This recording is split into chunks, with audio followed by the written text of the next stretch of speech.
De um lado, o invasor, o agressor é a Rússia, o Putin governa de forma ditatorial, isso é um problema interno da Rússia, aliado à máfia russa. Os seus adversários sempre caem da janela, incrível como os adversários do Putin se desequilibram nas janelas e morrem de forma sempre muito estranha, né? Tudo isso nós sabemos. Que a Rússia tem uma história desde o século XIX, do czarismo, depois do comunismo com a União Soviética, criada em 22.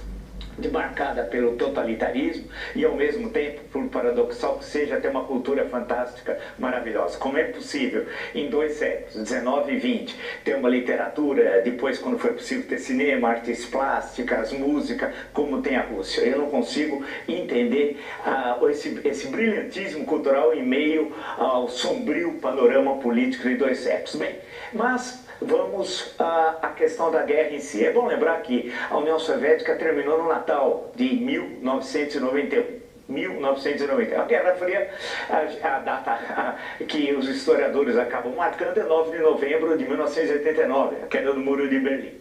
Bem, tinha feito um acordo verbal entre Estados Unidos e União Soviética, nesse momento, no início dos anos 1990, já a União Soviética virando Rússia, portanto, há mais de uma dúzia de repúblicas se transformando em países independentes, de que os países da União Soviética, que agora eram países independentes, não entrariam na OTAN. Inclusive os países da antiga Europa Oriental, como Polônia, aliados do campo socialista. Isso não ocorreu. Vamos olhar agora do lado da Rússia, do outro lado do Balcão, tá?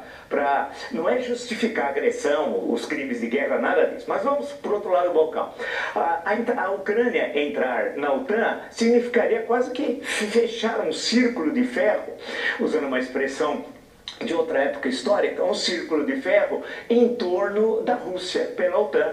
E por que se cerca a Rússia? Porque ela é considerada para a OTAN um inimigo. Então existe a questão militar e o olhar russo da questão. Então, se não sentar à mesa e negociar, qual é a negociação? Aí é complexa. Para ser muito sintético, a questão é difícil. Então, a questão que se coloca é do Donbass. Aquela região tem uma forte presença russa, é verdade, daqueles translados étnicos que ocorreram na União Soviética, é verdade. Então tem de chegar a sentar e negociar. Pelo meio, no caminho militar, não vai ter vencedor. Nós vamos ficar em conquistar 1 quilômetro e perder 1 quilômetro, conquistar 1 quilômetro para um, outro perder.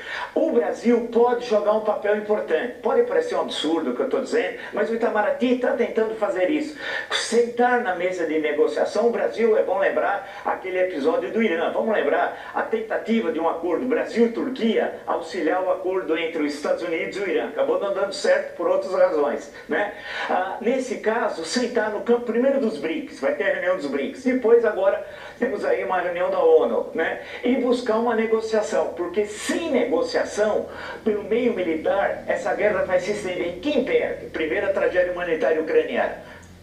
A economia russa não foi tão atingida como se falava. Pelo contrário, vai ter recessão, menos 2,2%, mas os menos 20%, estava tudo errado. Ela intensificou suas relações com a China e com a Índia, a Rússia, né? Lembrando que a China tem um PIB 10 vezes superior ao da Rússia. E, por fim, o prejudicado foi a economia europeia. Se você pegar os índices, por exemplo, da questão energética, especialmente o caso da Alemanha, que foi duramente atingida pela guerra. Então, para os Estados Unidos, pensando em termos geopolíticos, você sabe que em política externa você tem interesse, não tem amigos, né? Isso se fala sistematicamente. Enfraquecer a economia europeia para os Estados Unidos é bom.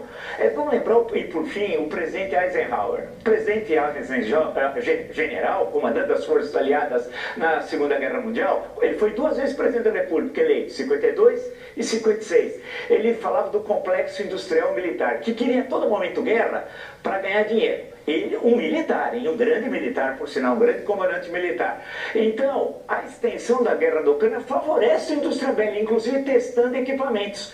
É chato, é desagradável dizer isso, mas é a verdade histórica. Estão testando equipamentos ali, para ver o que é bom, tanque, aviões, metralhadoras, etc., mísseis, etc., etc. Então tem de sentar A grande questão é se chega esse tipo de auxílio, só vai ser... Não creio que a China vai querer envolver a guerra num plano superior, porque a guerra também não é bom para a China. A China é uma potência mundial hoje. Ela está chegando, ela passou economicamente, depende do índice, o PIB dos Estados Unidos. É a questão, eu falei aqui, da armadilha de Tucídides. Tucídides escreveu o clássico História da Guerra do Peloponeso. O livro é inacabado.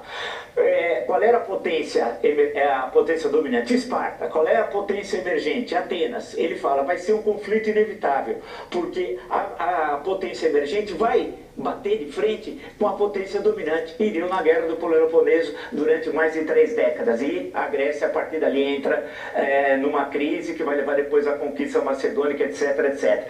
Nós estamos vivendo uma situação parecida. Estados Unidos, aqui em cima, e China. Na Guerra Fria, não teve um conflito militar direto, né? Estados Unidos e União Soviética. Agora, terá ou não terá? Creio que não haverá. Mas a região Ásia-Pacífico para a China é muito mais importante do que a Ucrânia. Porque a região Ásia-Pacífico para a China é dela, entre aspas, a sua influência política e não dos Estados Unidos, que desde 1945, especialmente, após a derrota do Japão, tem o domínio da região. É uma situação, portanto, muito complexa e só vai resolver sentando. E o Brasil pode jogar um papel fundamental. O Lula, com todos os defeitos do mundo, que tem, ele é internacionalmente reconhecido como um bom negociador. E as pessoas confiam na palavra do Brasil, porque tem uma história o Brasil, desde o Barão do Rio Branco até hoje, de participar de grandes negociações internacionais. E o Brasil pode jogar um papel importante. Chacina no Mato Grosso.